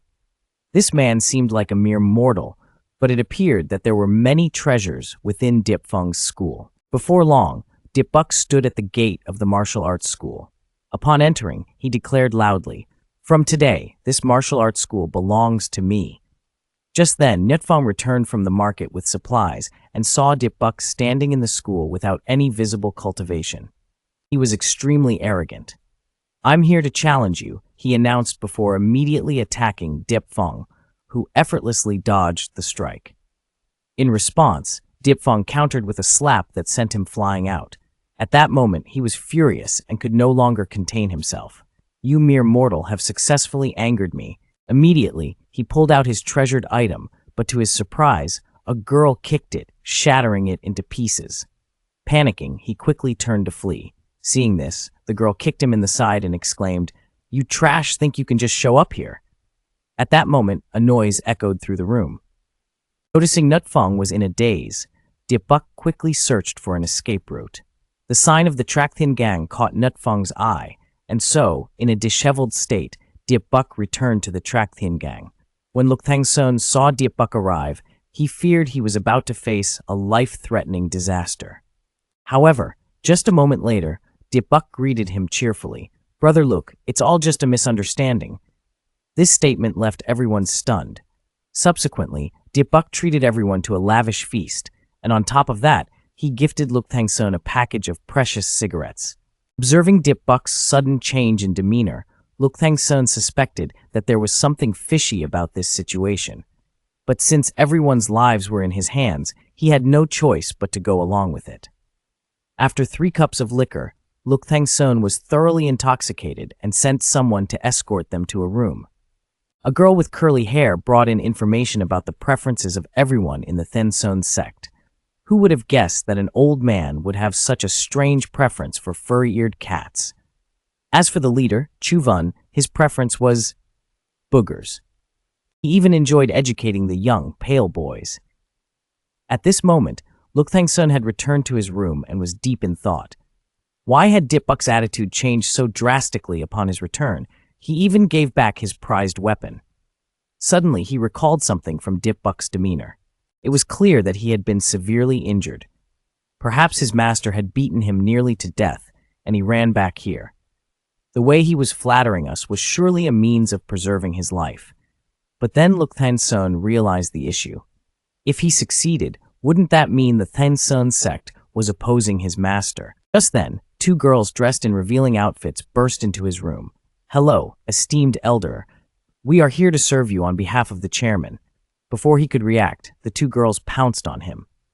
At that moment, his aged face flushed red, and he could no longer hold back. "Diepbuk, your mother is so despicable," he thought, seeing Luk Thangsun's attitude. He guessed that Luk Thangsun had figured out his intentions. However, he felt no concern. The next morning, Luk Thangsun sought out Diepbuk and said, "Diepbuk, you are truly shameless. The Thangsun sect will not collaborate with you." "Not so fast," he said, noticing that everyone from the Thangsun sect had been subdued by the girls from the Trakthian gang, including Chuvan. He turned to the pale boy and added, "We're about to become in-laws." Upon hearing this, Luk Thangsun's face darkened. At that moment, the 2 girls once again rushed towards Luk Thangsun. This time, he did not refuse. Since resistance was futile, he decided to close his eyes and enjoy the moment. "You two, come with me to train," he said, leading the girls away. Meanwhile, Diepbak was in the Mukfu Mountains gathering herbs, hoping to find the heavenly heart pill to cure Trungthang. In a secluded spot of the Mukfu Mountains, a girl was sound asleep on a stone slab. She was one of Diepbak's ardent fans, named Bak Fio Fio. Suddenly, there was a noise outside the stone door. This startled both of them. With the ferocious beasts roaming the Mukfu Mountains, how could a stranger possibly enter in their swore? When they saw it was just a mortal, the maid immediately let him in. That person was Diepbak. In the courtyard, clouds swirled enchantingly, and the silver waterfall behind seemed like a shimmering silver curtain hanging in the air. The girl was enveloped in the mist, creating a fairy-like and ethereal atmosphere. Upon witnessing this scene, Bak Fio Fio couldn't help but exclaim, "After the rain on the mountain, the birds return to their nests. The autumn night is peaceful." Such a beautiful sight, accompanied by a stunning beauty playing the lute. This surprised the girl. How could a mortal compose such poetic lines? He had only come to the mountains to gather herbs and unexpectedly met one of his fans. Moreover, Bak Fio Fio's identity seemed unusual as well. She dared to live in a place filled with ferocious beasts like the Mukfu Mountains. Diepbak was moved by the sight. When Bak Fio Fio heard Diepbak's poem, she was astonished. A mere mortal could write such beautiful verses more. Back in his room, he wrote down the poem he had just recited. This made the maid curious. "Miss, you're not actually developing a crush on that mortal, are you?" Bak Fio Fio immediately denied. "My heart no longer belongs to mortals." That night, Diepbak sat in the courtyard grilling meat while sipping some wine, gazing at the moon with slightly tipsy eyes, and couldn't help but exclaim, "I lift my head to gaze at the bright moon and lower it to reminisce about my hometown." At that moment, Bak Fio Fio heard, "In this mortal realm, who could achieve such a feat?" Diepbak, without much thought, replied directly, "Li Bai." This led Bak Fio Fio to misunderstand that his name was Li Bai, and Diepbak didn't bother to clarify. Thus, the two began to converse, with Diepbak occasionally reciting exquisite ancient poetry. Gradually, Bak Fio Fio was captivated by Diepbak's talent, and her perspective of him began to shift. As she was leaving, she even asked, "Do you enjoy reading?" "I don't read," Diepbak replied. Hearing this, he felt a bit disappointed. The next morning, Diepbak prepared to leave. The maid found a book in Diepbak's room that resembled one belonging to her mistress. This made her very angry, thinking that Diepbak had stolen her book. But then she realized it was all a misunderstanding. Who would have thought a mere mortal could share so many of her interests? The scene shifted to the two people trying to help Oldengo prolong his life. Just then, the figure of Diepbak appeared, exciting both of them immensely. However, to Diepbak, there was nothing special about this place. As they were about to warn Diepbak not to enter, he had already stepped inside. Surprisingly, nothing happened at all. This left Diepbak feeling bewildered. "What are you all doing, Yang?" When he realized that the three people were stuck here, he felt even more puzzled. These three were being so dramatic over a small pond, it was ridiculous. He then extended his hand, signaling them to come closer. Seeing this, the three of them looked pale. Diepbak's expression darkened. "It's just a small pond. Do I really have to carry you out?" After hearing this, a few of them mustered the courage to jump out. At this point, they were all astonished. Not only could he push through the gusts of wind himself, but he could also make those around him tumble about. What kind of cultivation level did he have to achieve this? This man could recite poetry and fight. He seemed capable of anything. As if walking on solid ground, having a damaged Dantian in the cultivation world felt like a death sentence. Yet for this man, it seemed trivial. All he needed to do was pick 2 types of herbs and apply them to the wound, and that was it. At this moment, Oldengo felt a bit confused. Isn't that a bit hasty? But just a second later, a warm sensation flooded through him. He felt his body quickly filled with strength, and the wounds he had before healed perfectly. This left him with immense respect for Diepbak. When he learned that Diepbak was about to go herb picking, Oldengo eagerly offered to help, but Diepbak immediately refused. "If you can't even get up from a small pond, how can you follow me into the mountains? You'd just be asking for trouble." After saying this, he took off. The scene shifted to a crow warning a centipede. You have to hold on to this heavenly star bullet for a few more days. The Demon King will come to collect it." Just as it turned around, it spotted Dipbuck. Seeing him, the crow lunged forward but was knocked out by Dipbuck in one swift move. This left the centipede in a state of panic. Upon realizing the situation, the Demon King, furious, immediately summoned his 18 demon lords. "Bring that mortal to me." As soon as he returned to his lair, the Demon King discovered Dipbuck was here stealing. At this moment, the centipede exclaimed, "It's this mortal." Hearing this, the Demon King was furious. "Not only did you steal the heavenly heart, but now you dare to steal from my home. Just wait until I swallow you whole." However, just a moment later, he found himself under Dipbuck's foot. What a big turtle. Then, he grabbed the Demon King's tail and tossed him aside. Thus, one of the demon lords was killed. Seeing this, the centipede hurriedly pretended to be dead. Take him back to Zhongqing to recover. The scene shifted to the centipede reporting this to the other demon lords. This wasn't just about the capture of the Demon King. It was also a matter of the entire demon clan's pride. So, all the monsters of Mukfu Mountain banded together. Meanwhile, Dipbuck, unaware that he had bought a fake map, muttered, "I curse you, heartless one, may your offspring be born without shame." Just then, he noticed a group of people. Looking back, it turned out to be a girl with a group of monks. Seeing Dipbuck's appearance, she immediately recognized him as a mortal and pointed him toward the way down the mountain. Before long, they were attacked by the Demon King. The group of monks suffered heavy losses, leaving the girl shocked. Why are there so many Demon Kings, she wondered. So, she caught a small monster to interrogate. But just as she was questioning it, 3 Demon Kings appeared behind her. It turns out that opportunities don't just fall from the sky, but they can fall down in the form of a girl. At that moment, Dipbuck was taking a bath when suddenly, a figure fell from the sky. Upon closer inspection, it was a girl. After a while, she woke up, and Dipbuck kindly prepared a grilled fish for her. The girl advised him to leave quickly, because the Demon Queen Bako had been captured by a powerful being who declared he would make soup out of her. This enraged the entire demon clan, making the area very dangerous. But Dipbuck didn't seem to care. Instead, he remarked that this powerful being shared a similar taste with him. As the girl prepared to leave, she reminded Dipbuck once more to get out of there quickly. The scene shifted to a few days later, where the entire Mukfu Mountain was littered with corpses. The girl was heavily injured and being chased by demon beasts, ultimately having to hide in a tree hollow. When the beasts passed, she finally breathed a sigh of relief. But when she opened her eyes, she found Dipbuck strolling casually nearby. Spotting a familiar face, Dipbuck greeted her warmly. This sight left the girl astonished. "How come you're unharmed? This is a gift from Thatnut Fung for you. This is nice. Use it. It'll give you one too." The girl noticed that the items from the mortal world were nothing to be concerned about and just tucked them away as a psychological comfort. The scene shifted to a Demon King discovering a centipede trying to escape. This terrified the centipede, prompting it to quickly hide its belongings. Then seriously started rambling. "I think that guy might be nearby." Hearing this, the Demon King was deeply moved. Who would have thought that a little demon could have such a heart? If that's the case, then let's go explore together. Shortly after, they discovered a nearby hideout.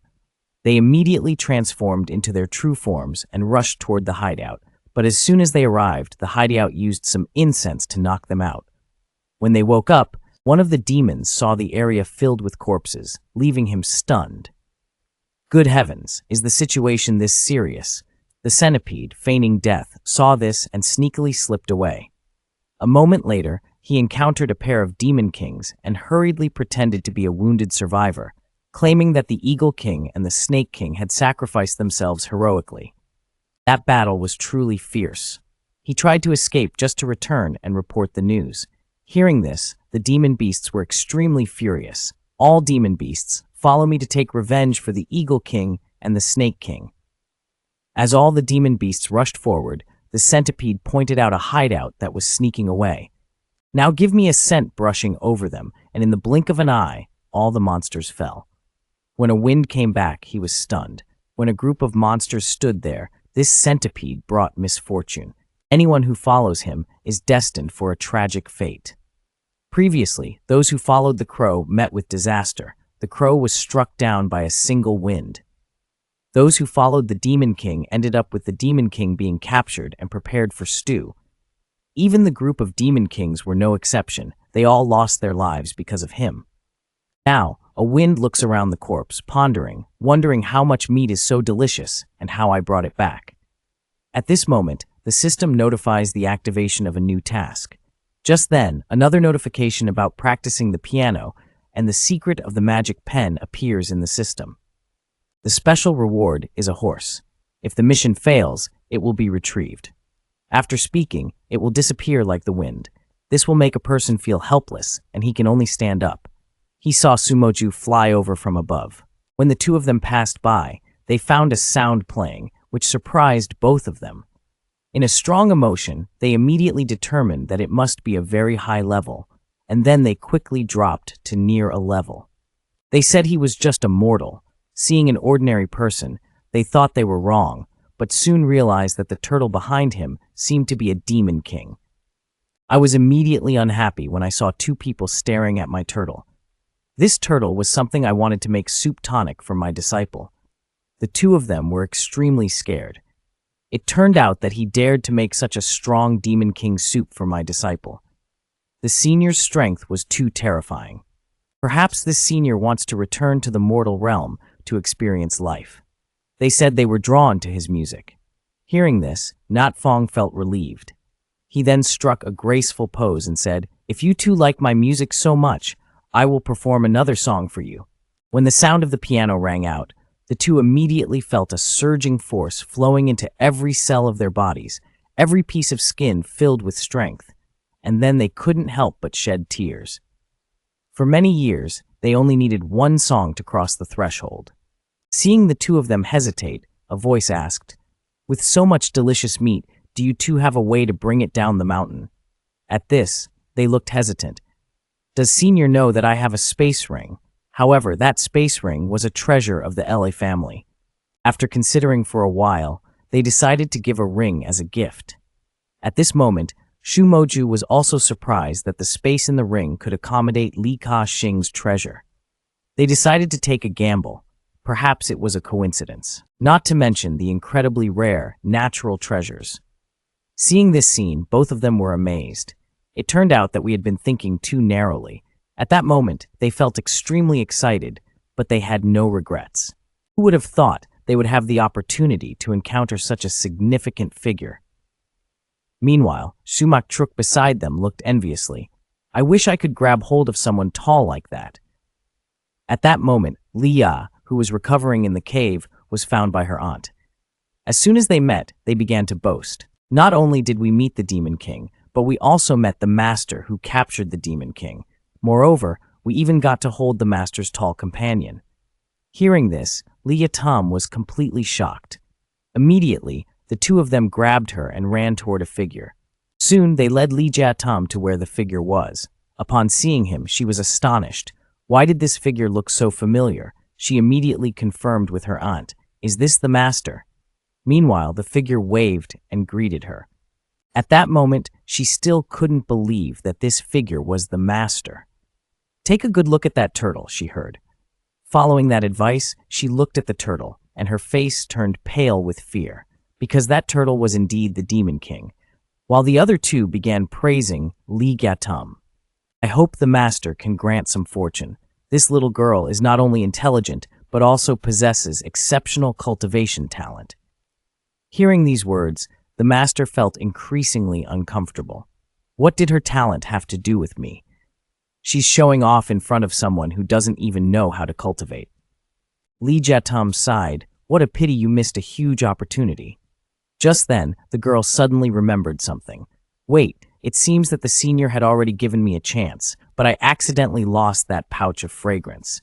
Hearing this, the two were so furious that they nearly spat out blood. What that senior gave you could very well be a rare treasure. At that moment, Li Yatum wished she could turn back time. That night, countless cultivators were heading toward Mount Mokfu. Meanwhile, in the martial arts school, the puppy was just about to go to sleep when a skull from the well scared him out of his wits. "What's up with such a handsome guy?" Hearing this, the skull was quite amused. The puppy saw this as a fun opportunity and transformed into a servant, continuously flattering the skull. The skull was living quite comfortably. Just then, a figure descended from the sky, who was Luk Thang Sun and Diep Buk. At this moment, Diep Buk hoped that Luk Thang Sun could speak well of him in front of the master. Before he could finish, a powerful pressure suddenly struck. In an instant, Diep Buk was pinned to the ground. This made him extremely angry. Who dares to look down on me? Diep Buk was not someone easily bullied. But soon after, he felt the terrifying pressure from the skull weighing down on him. That's when he realized just how strong the opponent was. "A senior, did I offend you in any way?" "You didn't offend me, you offended my master." Hearing this, he was horrified. Could his master be that person? The skull and the puppy immediately struck a proud pose. "As your loyal servant, I must impose a painful and complicated punishment on you." Upon hearing they were servants of a certain master, Luk Thang Sun decided not to get involved any further, while Diep Buk was in a state of panic. "If you want our forgiveness, you need to show genuine sincerity." Hearing this, Diep Buk hurriedly pulled out all his possessions. But to the skull, those were nothing but trash. You should at least have a few magical treasures, he thought, leaving Diep Buk in a state of sheer terror. With an enticing stance, the loyal servant declared, "I must punish you with something truly bitter and convoluted." Knowing they were servants of a master, Lo Thang Sun chose to step back, while Diep Buk remained in a frenzy. "To earn our forgiveness, you must demonstrate your sincerity." Upon hearing this, Diep Buk quickly revealed all his assets, but to the zombies, those meant nothing. You really need at least 1,000 or 2,000 magical treasures, which sent Diep Buk into a deeper panic. Magical treasures only exist in legends. How could I possibly have them? This left the zombie bewildered. With your strength, obtaining magical treasures is indeed impossible. Just then, the dog spoke up. "Hey, I need you." Upon hearing this, the zombie instantly perked up. "Why didn't I think of this? You really are clever." The zombie then announced that if they didn't have magical treasures, they would take women within 7 days and bring them to the martial arts school. Hearing this, Diep Buk was extremely excited. "I may not be able to gather 1,000 or 2,000 magical treasures, but 1,000 girls, that's a piece of cake." As Diep Buk was running back, he nearly collided with a bald man's head. This infuriated him. How could someone so big not see him? How did he even get his driver's license? At that moment, he noticed someone lying on the ground and upon closer inspection, realized it was a corpse. He felt dizzy. Oh no! Why was he encountering this again? He quickly turned to flee, but the zombie effortlessly swung at him, sending him crashing down from the sky. Then he put on a pitiful expression and said, "What a coincidence, senior. So we meet again, huh?" The dog and the zombie both wore friendly expressions. "Meeting like this must be fate. Perhaps you should show a bit of goodwill." What on earth happened that made a big guy run away without a stitch of clothing? It turned out the zombie had taken advantage of the calm moment to become a robber. Just as he had robbed one person, the bald man happened to pass by. But the outcome was predictable. He was stripped bare by the zombie and the dog, leaving not even his underwear intact. Thus, the scene of the bald man fleeing through the night in a state of complete nudity emerged. The scene shifted to the martial arts school, where a group of girls were dancing nearby. Meanwhile, the zombie lounged on the sofa, enjoying life. It was truly a comfortable existence, occasionally tossing out gold coins. Then music played and everyone started dancing. A group of girls, seeing this, immediately rushed toward the zombie. At that moment, he felt a great sense of satisfaction and began to float in ecstasy. Just then, he suddenly realized something and turned to flee. But his head was caught firmly by a large hand. It was the one who had just arrived, kicking the zombie. "You're causing trouble while I'm not around." Immediately after, he began to scold the zombie fiercely. At this point, he discovered that his stash of money was completely empty. His anger reached a boiling point. "You're dead for sure." A moment later, the zombie's head was shoved deep into the ground, while a servant looked on with tears in his eyes. He worked so hard to save up this money. At the same time, the bald guy was on his way to obtain the flame gem at all costs today. When he arrived at the martial arts school of Nat Fong, his attitude was incredibly arrogant. Right from the start, he demanded that Nat Fong hand over the flame gem. Seeing that Nat Fong wasn't giving in, he prepared to take action. If that's the case, don't blame me for being rude. He jumped up, ready to attack. But just then, he noticed the zombie being pinned down by Nat Fong. Panic struck him immediately. He quickly knelt down and pulled out all his treasures. Then, he turned to flee. I will never return to Jiangping City again.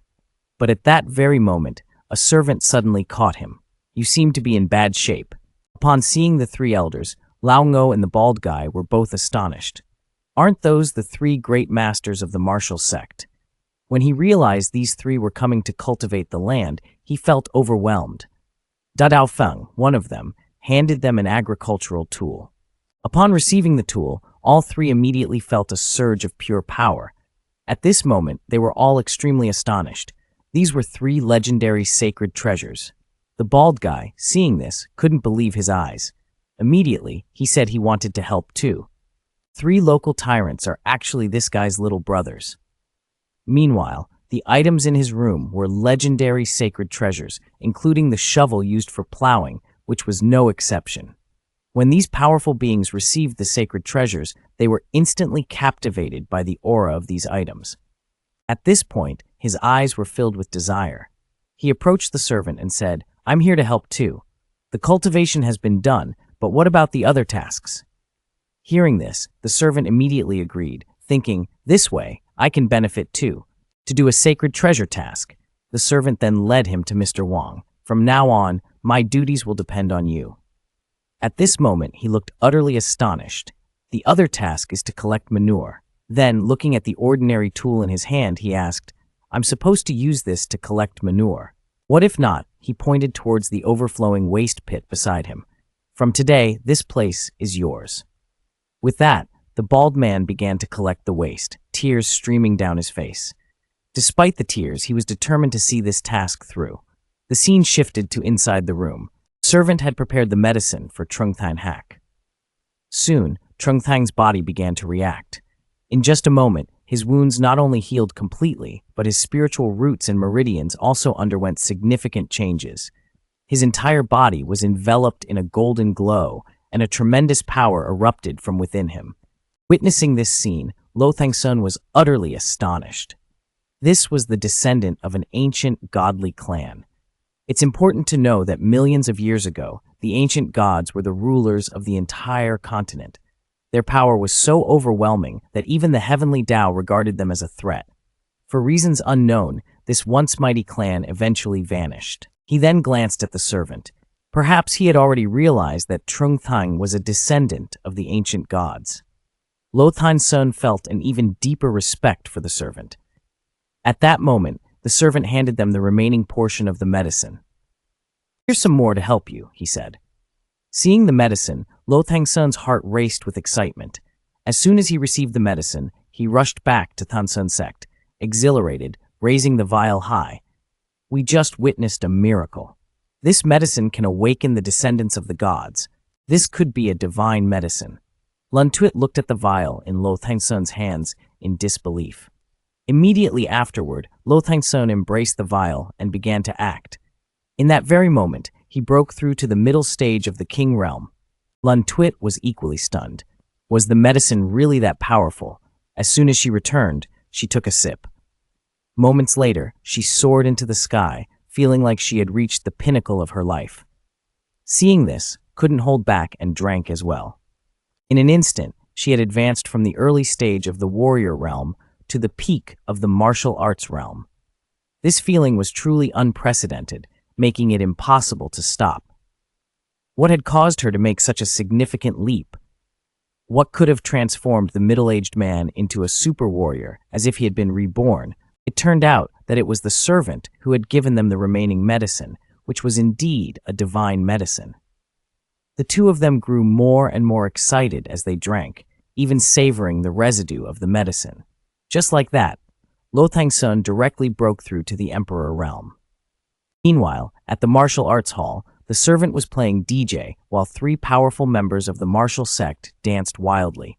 Their strength surged continuously. At that moment, the dog dreamt of the past. He had been the third prince of the demon clan Aten, but had been betrayed by the clan's saintess. As a result, he not only reverted to his original form, but was also banished from the demon clan. At this moment, he felt a deep sense of injustice. Just then, an invisible voice awakened him. "Why is there someone from the clan sending me a message?" He immediately dashed off into the distance. When he arrived, he realized that the messenger was none other than the saintess Atinthan, the one who had wronged him. He hoped that the dog could use the wind chaser technique to unlock the secret skill, which would not only clear the dog's name, but also grant it a king's elixir that could surpass the power of a king. Upon hearing this, the dog couldn't help but laugh. It then unleashed the pressure of a king. "You silly human, I am already a king." This left him utterly astonished. It was unbelievable. He then replied, "I can help you surpass the royal ranks within 10 years. Moreover, I will gift you a sacred treasure, and you might even be granted special admission into the Hongnat clan. That way, you'll have a solid backing in the future." However, the dog merely showed a contemptuous expression. "Those things are trash. Not to mention how powerful my master is, even the zombie protects me. I could trample the royal ranks, and no one would dare to say a word." With that, it turned and walked away, which infuriated him. "I'm really curious to see just how strong your backing is." After returning, the dog immediately sought out the zombie. "Zombie, my little brother is going to be attacked by others. Please help him." The zombie calmly replied, "No problem." Hearing this eased the dog's worries, but deep down, the dog still felt anxious. Maybe this dog has gone mad, it thought. As your master, he'll help you deal with it. Meanwhile, a Tingthan had brought people to the martial arts school. "I want to see how strong your backing is." Immediately, she and her underlings charged in. Crush this martial arts school. However, as soon as they burst into the school, they suddenly returned to their original forms. The long single dog was finally about to have its spring after many years. The target was the very saintess who had once harmed him. Just moments ago, a Tingthan had led a group to crush the school, yet as they entered, they reverted to their true forms. Turning back, he saw a sacred treasure hanging on the wall. At this moment, the zombie also made an appearance. "You think you can bully my little brother with this bunch of trash?" He immediately charged at the group, pulling out his whip. In an instant, the sounds of barking and screaming filled the air. The noise even woke up the sleeping servants. Seeing this, the zombie quickly put a hand into the dog's mouth. With a pitiful expression, she cried out for help. Seeing this, a bee rushed in to beat up the dog. At that moment, the dog walked by and was taken aback. "Isn't that a Tingtang?" It felt deeply moved indeed. As a pet of its master and a subordinate of Skelly, it couldn't possibly be bullied by others. At that moment, Tatichfeng also recognized the dog. An idea suddenly struck him, and he threw all the male dogs out, keeping only a Tinthan. He then shut the door. Then he smiled cryptically at the dog. "Spring has come, let me deceive you." Upon hearing this, a Tingthan felt a wave of confusion, while the dog was incredibly excited. It couldn't believe its long-held wish was finally coming true, and it immediately dashed towards a Tingthan. Next up was the paywall content. Those who didn't want to pay would surely have nothing to see. At this moment, the dog transformed back into its human form. Hearing the commotion in the courtyard, they were astounded. Our hopes for the Hongnat clan had been shattered. Once everything settled down, the dog felt a sense of relief in its heart. It felt as if its life as a dog had reached its zenith. At this moment, Skelly approached the dog and said, "It hasn't been long, yet you can't handle it already." Then he curiously asked, "What does it feel like?" The dog could only shake its head, finding it hard to forget. Hearing these words, Skelly's eyes gleamed with desire. In the great hall of Hongnat, Ngao Bichfung received the news, and it felt like her whole world crashed down. "You're no longer in your original body, Mot Bitch." When she learned that it was caused by Ating, she immediately summoned her subordinates. "You all need to bring this heavenly umbrella. Go and wipe out that martial arts school. Leave no one behind." Before long, they arrived above a martial arts school. When they saw the scene below, they were all stunned. "What are those martial artists doing there? And what about that fool in the black cloak? At this moment, they discovered their target. The dog immediately pulled out the heavenly umbrella. In an instant, the entire martial arts school was enveloped by it. This man only needed to play a tune to make powerful foes disappear in a blink. The turtle soup he had personally brewed could even help others directly break through to the 5th level. At this moment, Moat Fong was contemplating what tune to play. Just then, 2 powerful foes prepared to attack. After gathering their strength, they charged towards the others. Mr. Ton and the others saw Moat Fong present and had no intention of intervening. At this moment, Moat Fong thought to himself, why not try using 10 hidden traps? With the sound of Dich Fong's music resonating, each note emitted a powerful force. The 2 powerful foes' combined attack was instantly shattered. Not only that, but the immense power of the music directly turned the 2 foes to ashes. This made everyone admire Dich Fong even more. The scene shifted to the side of the demon clan. When Ngao Bichfeng learned that the 2 demon lords had been defeated, she was furious. Is it possible that I cannot destroy such a small martial arts school? She immediately summoned all the powerful members of the Hongyat clan. Meanwhile, on the other side, Nutfong decided to prepare a hot pot to treat everyone. Then Nutfong took out all the mystical beasts from his storage ring. Seeing this, everyone exclaimed in surprise, "Senior, did you rob an entire mountain of Mokfu?" When they saw the Demon King turtle, they couldn't believe it. "You're making soup with a Demon King." The centipede, pretending to be dead, suddenly dashed off. Surviving a disaster surely brings great fortune.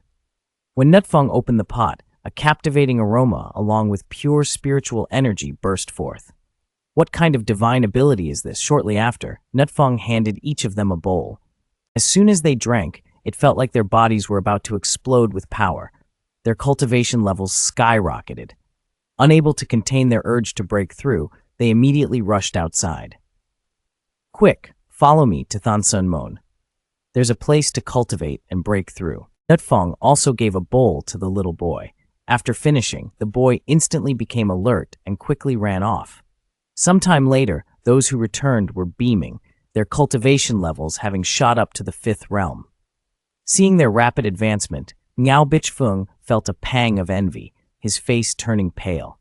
If only you had obediently followed your master, you would definitely have hope. They then began drinking joyfully. At the same time, Ngao Bichfeng led everyone to the airspace of the martial arts school. Without much talk, he immediately commanded his disciples to attack. At that moment, Lao Ngo and his group suddenly exuded the aura of the 5th realm, indicating that some reckless individuals had come to make trouble. Seeing this, Ngao Bichfeng felt a wave of fear. There were 3 powerful 5th realm experts here. He quickly ordered his disciples to retreat immediately. Meanwhile, those who were gathering their strength were caught off guard and suffered serious injuries. Do you have any idea how tough it is to be a disciple of this guy? Just as we were about to strike, he orders us to retreat.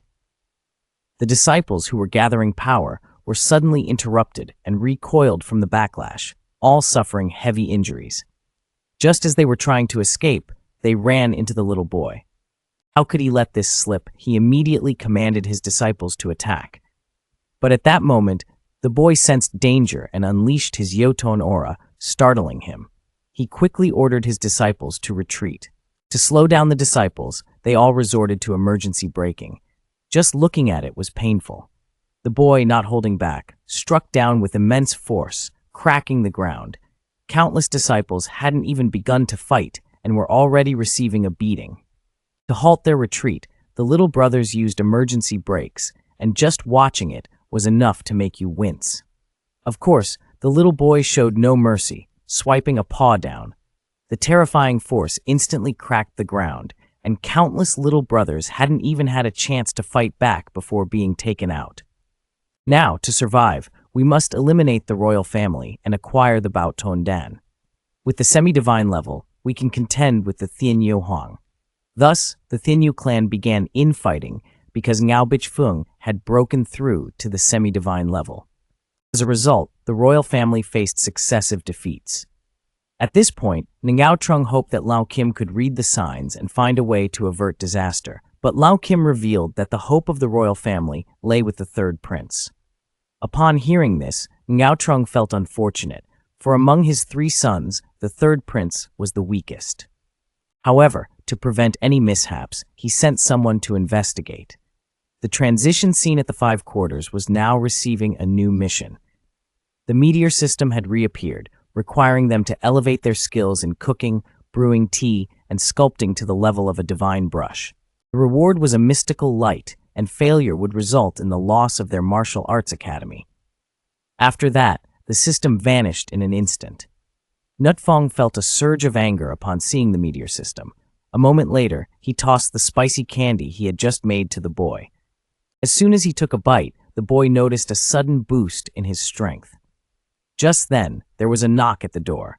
Upon opening it, he found an old man. The boy recognized him immediately and said, "Wait a moment, he'll come out to find you." After a while, the boy found the old man. The elderly man hoped that the boy could come back to help, but the boy was disillusioned with his family and had no intention of returning. However, due to their past bond, he decided to help just this once. Thus, he returned to the martial arts academy. With longing in his eyes, Nutfong handed the boy some more spicy candy. The boy then offered the candy to the old man. The spicy candy made by this man was akin to a magical elixir. Having just broken through to the Demon Lord level, the boy took a bite and nearly soared into the sky. Meanwhile, after the old man ate it, he felt even more invigorated. Not only did his cultivation and innate talent improve, but his overall level was also skyrocketing. At that moment, he felt an enormous weight of responsibility. He was holding the future of his clan in his hands. Upon returning, Van Bak immediately told Ngao Trung about the spicy sausage. Initially, Ngao Trung was skeptical, but with Van Bak's persistence, he decided to give it a try. However, as soon as he took a bite, he felt a powerful surge of energy erupting within him, threatening to break his body apart from the inside. His body heated up intensely. At that moment, members of the Huangyat clan launched an attack. Ngao Trung held the spicy candy firmly, remaining calm. The two immediately clashed. Although Ngao Trung had just eaten the spicy candy, the gap in their levels was still too vast. He was sent flying by a punch from Ngao Bichfeng. Shortly after, another kick left Ngao Trung severely injured. At that moment, Ngao Trung decided to risk it all. He took out a piece of spicy candy made by Nutfong and ate it completely. Instantly, a terrifying aura erupted from him. His cultivation level skyrocketed to the Demon Lord realm. Ngao Bichfeng was taken aback. The moment Ngao Trung made his move, a massive wave of energy exploded from his hands, instantly disintegrating Ngao Bichfeng into dust. Meanwhile, at the Martial Arts Academy, Atin was teaching techniques with a light sword. "You have to learn this move really well," he said, covering his face afterward. Ngao Trung stood there, bewildered. It couldn't be said they were similar, one could only say they were indistinguishable. Just then, a group of girls approached, and as they entered, they demanded that Nutfong pay up. "You have been staying in our dojo for free for 7 days." This left the two of them feeling confused. "We didn't invite anyone here." Meanwhile, the group of girls felt an unexpected stroke of bad luck. When they saw Nutfong showing no intention of paying, the girls immediately dropped their disguises. Nutfong was so furious that he nearly lost his hair, shouting, "I see you're trying to skip out on your debts, aren't you?" Just then, a figure swept in from the side. It was Bak Diuquan. Upon seeing him, Nutfong's face contorted with rage. "So it was you, Lo Banvi. This time, you're definitely finished." After paying the fee, Nutfong wore a face full of regret. Before long, he had caught Lo Banvi, tying him tightly to a tree and relentlessly whipping him. At that moment, a bright red light suddenly appeared in the sky. It seemed like the lair of a powerful figure had encountered some trouble. However, they had no intention of getting involved in that chaos, while other factions began to grow, increasingly uneasy.